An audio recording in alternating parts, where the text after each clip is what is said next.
Hello বন্ধুরা, career ফান্ডাতে সবাইকে স্বাগত জানাই। এর আগের ভিডিওতে আমি তোমাদের বলেছিলাম যে ফুড এসআই 2023 পরীক্ষার ডেট ঘোষণা করেছে পিএসসি। তো কয়েকদিন ব্যস্ত থাকার জন্য আমি ফুড এসআই পরীক্ষার ওপরে কিছু ভিডিও করব বলেছিলাম তোমাদেরকে, তো আমি সেটা করে উঠতে পারিনি। তো এখন থেকে চেষ্টা করব তোমাদেরকে যে কয়েকটা করে ভিডিও পোস্ট করা বিভিন্ন সাবজেক্ট ওয়াইজে। তো এই ভিডিওটা তোমাদের সবার জন্য খুব ইউজফুল হবে। আজকে যে টপিক সেটা হচ্ছে পিএসসি ফুড এসআই পরীক্ষা জেনারেল নলেজ, জিকে পোর্শন যে কোশ্চেনগুলো থাকে, যে পার্টটা থাকে সেটা কিন্তু খুব গুরুত্বপূর্ণ।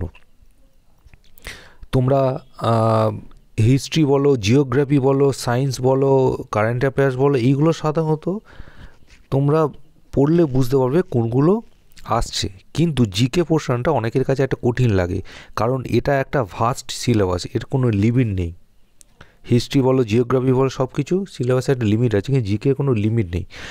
তাই জিকে একটা ভয়ের কারণ যে কোনো পরীক্ষার ক্ষেত্রে, ফুড এসআই পরীক্ষার ক্ষেত্রে তেমনই একটা ভয়ের কিন্তু সাবজেক্ট হচ্ছে জেনারেল নলেজ। তো আজকের এই ভিডিওতে আলোচনা করব কিভাবে জিকেতে তোমরা বেশি নম্বর তুলবে এবং জিকে পোর্শনে কোন কোন বিষয়ের ওপর গুরুত্ব দিতে হবে বেশি নাম্বার পাওয়ার জন্য। বেশি নম্বর কথাটা আমি বারবার তোমাদেরকে বলছি, কারণ জিকেতে শুধু যে নমিনাল যে মার্কসটা সেটা তোলার জন্য আমি কিন্তু ভিডিওটা করিনি। ভিডিওটা করছি যে জিকেতে দুর্বল সে যাতে জিকেতে বেশি নাম্বার তুলতে পারে, সেই কারণে ভিডিওটা করা। তো ভিডিওটা খুবই ইউজফুল হতে চলেছে তোমাদের সবার জন্য, তাই কোনো রকম স্কিপ না করে শেষ পর্যন্ত কিন্তু অবশ্যই দেখবে। তো ভিডিওটা শুরু করা যাক বন্ধুরা। প্রথমে যে টপিক সেটা হচ্ছে দেশ ও তাদের রাজধানী। বিভিন্ন দেশ আছে, তাদের রাজধানী কিন্তু তোমাদের মুখস্থ করতে হবে। এর জন্য কিন্তু পৃথিবীতে যতগুলো দেশ আছে ততগুলো দেশের রাজধানী কিন্তু মুখস্থ করার কোনো প্রয়োজন নেই। ইম্পর্টেন্ট যেগুলো নর্মাল যে কোনো জেনারেল নলেজ বইয়ে দেখবে ইম্পর্টেন্ট কিছু দেশের নাম থাকে। তোমাদের যদি ফুড এসআই পরীক্ষার কোনো পার্টিকুলার কোনো বই থাকে সেখানে কিন্তু দেখতে পাবে এটা, না হলে কোনো জেনারেল নলেজ বা জেনারেল স্টাডিসে কোনো বই থাকলে সেখানে দেশ ও রাজধানী আছে, তার মধ্যে কিছু গুরুত্বপূর্ণ দেশ থাকে, সেগুলো তোমরা কিন্তু সেই দেশগুলো এবং তাদের রাজধানী কিন্তু তোমরা মুখস্থ করবে। এটা কিন্তু এই পরীক্ষার ক্ষেত্রে খুব গুরুত্বপূর্ণ একটা টপিক। আমি যা যা আলোচনা করব সেগুলো হচ্ছে কিন্তু খুব গুরুত্বপূর্ণ টপিক। এইগুলো থেকেই কোশ্চেন আসবে এমন কিন্তু কোনো মানে নেই, বা এইগুলো ছাড়া অন্য কিছু কোশ্চেনও আসতে পারে, কিন্তু তোমাদেরকে বলার উদ্দেশ্য এগুলো খুব ইম্পর্টেন্ট একটা টপিক। এইগুলো তোমরা একটু পড়ে যাবে এবং মুখস্থ করে যাবে, এগুলো কিন্তু পরীক্ষায় আসতে পারে। কারণ তোমরা সবাই হার্ডওয়ার্ক করছো, হার্ডওয়ার্কের সাথে কিন্তু স্মার্ট ওয়ার্ক কিন্তু খুব গুরুত্বপূর্ণ। প্রচুর পড়ে গেলে কিন্তু পাস করলে না, একজন তুলনামূলক কম পড়ে গিয়ে স্মার্ট ওয়ার্ক করে গেল, সে কিন্তু পরীক্ষা পাস করে গেল। তাই এখানে হার্ডওয়ার্কের সাথে স্মার্ট ওয়ার্কটা কিন্তু গুরুত্বপূর্ণ, সেই কারণে আলোচনা করা। যাই হোক, আমরা মেন টপিকে ফিরছি। তো দেশ এবং রাজধানী, যে ইম্পর্টেন্ট দেশ এবং তার রাজধানী আছে সেগুলো কিন্তু তোমরা অবশ্যই পড়ে যাবে। তারপরে হচ্ছে বই ও লেখক। হ্যাঁ, বই ও লেখকে অনেক কিন্তু বই আছে এবং তাদের লেখক কী পড়তে হবে এরা মনের মধ্যে স্বাভাবিকভাবে আসে, এটা অনেকের কাছে একটা ফোবিয়া, স্বাভাবিক ব্যাপার। সেক্ষেত্রে আমি বলবো তোমাদেরকে, আগেই যেমন বলেছিলাম দেশ ও রাজধানীর ক্ষেত্রে, এক্ষেত্রেও একই। বই ও লেখকের ক্ষেত্রে কিন্তু লিমিটেড কিছু ইম্পর্টেন্ট কিছু বই, যেগুলো ক্রমাগত বিভিন্ন পরীক্ষাতে, বিশেষ করে পিএসসি বিভিন্ন পরীক্ষাতে কিন্তু খুব রিপিট হয়। ডব্লিউবিসিএস ছাড়া বাকি যে পরীক্ষাগুলোতে সেখানে কিন্তু খুব হারে রিপিট হয়। যেমন ধরো ক্লার্কশিপ বলো, গ্রুপ ডি পরীক্ষা বলো, মিসলেনিয়াস পরীক্ষা বলো, এখানে কিন্তু খুব হারে রিপিট হয়। তো সেই ইম্পর্টেন্ট কিছু বই আছে এবং তাদের লেখক, সেগুলো কিন্তু মুখস্থ করে যাবে যদি সময় হয়। এইটা নিয়ে আমি কিন্তু অন্য কোনো ভিডিওতে আলোচনা করব, বা আমাদের ভিডিও সেকশানে তোমরা দেখবে এর আগেও আমি এরকম জেনারেল নলেজের ওপর কয়েকটা ভিডিও বানিয়েছিলাম, সেখানে তোমরা দেখতে পারবে। তারপরে হচ্ছে ভারতের সমস্ত প্রধানমন্ত্রী এবং রাষ্ট্রপতি। 1947 সালে 15 আগস্ট যখন ভারত স্বাধীন হয়, তখন থেকে ভারতের সমস্ত প্রধানমন্ত্রীর নাম এবং রাষ্ট্রপতি তাদের নাম কিন্তু তোমরা কিন্তু পড়ে যাবে, এবং কে কোন সময় ছিলেন সেই সময়কালটাও চেষ্টা করবে পড়ে যাওয়ার। এটা কিন্তু খুব ইম্পর্ট্যান্ট একটা টপিক, যে দেশ স্বাধীন হওয়া থেকে বর্তমান সময় পর্যন্ত বিভিন্ন যে প্রধানমন্ত্রী হয়েছে বা রাষ্ট্রপতি হয়েছে তাদের নাম কিন্তু মুখস্থ করে যাবে, যদি সুযোগ হয় সময়কালটাও মুখস্থ করে যেও। স্বাধীন ভারতের প্রথম মন্ত্রিসভা, এটা কিন্তু অনেকে বলে না, আমি কিন্তু বলবো তোমাদেরকে যে এটা কিন্তু অবশ্যই পড়ে যাবে। হ্যাঁ, হতে পারে ফুড এসআই পরীক্ষাতে নাও আসতে পারে, কিন্তু এটা একটা ইম্পর্টেন্ট একটা টপিক, এটা কিন্তু খুব ইম্পর্টেন্ট একটা টপিক। কেননা স্বাধীন ভারতে প্রথম যে মন্ত্রিসভা হয়েছিল, সেই মন্ত্রিসভার প্রধানমন্ত্রী থেকে শুরু করে স্বরাষ্ট্রমন্ত্রী থেকে শুরু করে সমস্ত শিক্ষামন্ত্রী বা বাকি যা যা পদ ছিল এবং সেই পদে কোন মন্ত্রী ছিলেন সেগুলো কিন্তু মুখস্থ করে অবশ্যই যাবে, কারণ পরীক্ষাতে এটা কিন্তু আসতে পারে। যে কোনো পরীক্ষার ক্ষেত্রে, পিএসসির যে কোনো পরীক্ষা বলো বা অন্য যে কোনো পরীক্ষার ক্ষেত্রে কিন্তু এটা আসতে পারে। এটা একটা ইম্পর্টেন্ট টপিক, এটা একটা খুব গুরুত্বপূর্ণ টপিক। ভিভিআই, বিশিষ্ট ব্যক্তিত্ব কোন ক্ষেত্রে যুক্ত, খেলোয়াড় সহ, শুধু খেলোয়াড় সহ না, বাদ্য এবং বাদক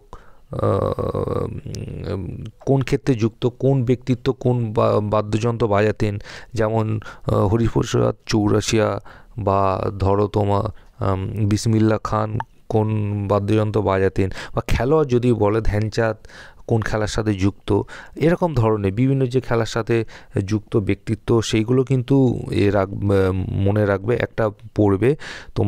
তোমরা যদি সেটা ইন্টারনেটে নাও পাও, কমেন্ট সেকশানে পোস্ট করে জানাও, আমি এটা নিয়েও ভিডিও করব একটা, শুধু ব্যক্তিত্ব কোন ক্ষেত্রে যুক্ত সেটা নিয়ে আমি একটা ভিডিও করব, যদি তোমাদের কাছে কোনো রকম নোটস বা এরকম জাতীয় কোনো তথ্য না থাকে।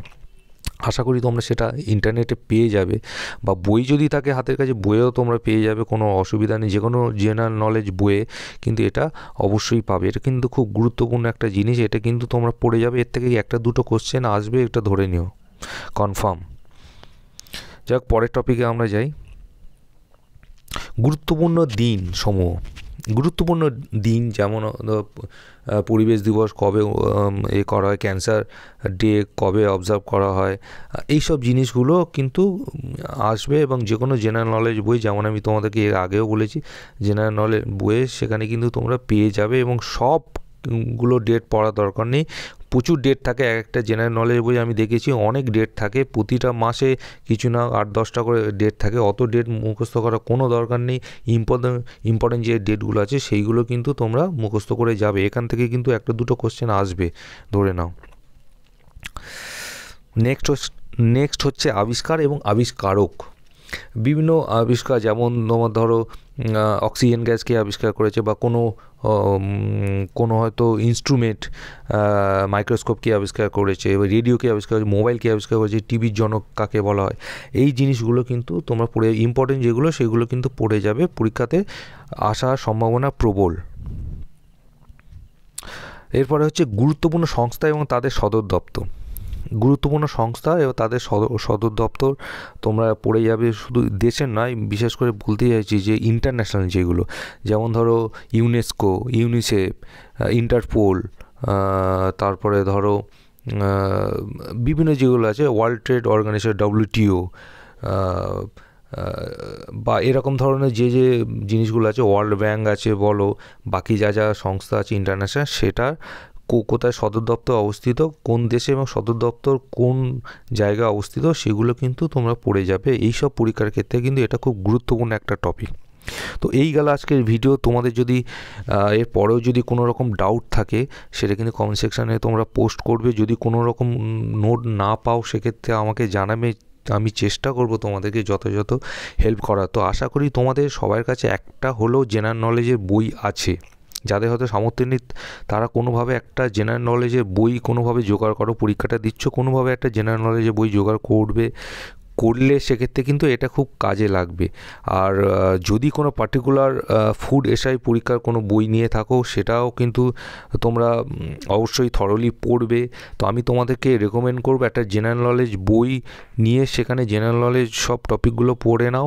এই কারণে শুধু ফুড এসআইকে টার্গেট করলে হবে না, কারণ যারা ফুড এসআই পরীক্ষা দিচ্ছে তারা আশা করি ক্লার্কশিপ বা মিসলেনিয়াস বা এই যাবতীয় যে পরীক্ষাগুলো আছে, পিএসসি পরীক্ষা, সেই পরীক্ষাগুলো তোমরা দেবে বা অ্যাপ্লাই করেছো, সেক্ষেত্রে কিন্তু কাজে লাগবে। শুধু এটা ফুড এসআই যে কাজে লাগবে তা না, এই যে তোমরা যেগুলো পড়বে সেগুলো কিন্তু আগামী দিনে পরীক্ষাগুলোতে কিন্তু খুব কাজে লাগবে। তো তোমাদের কোনো কোয়ারি থাকলে অবশ্যই কমেন্ট সেকশানে পোস্ট করবে।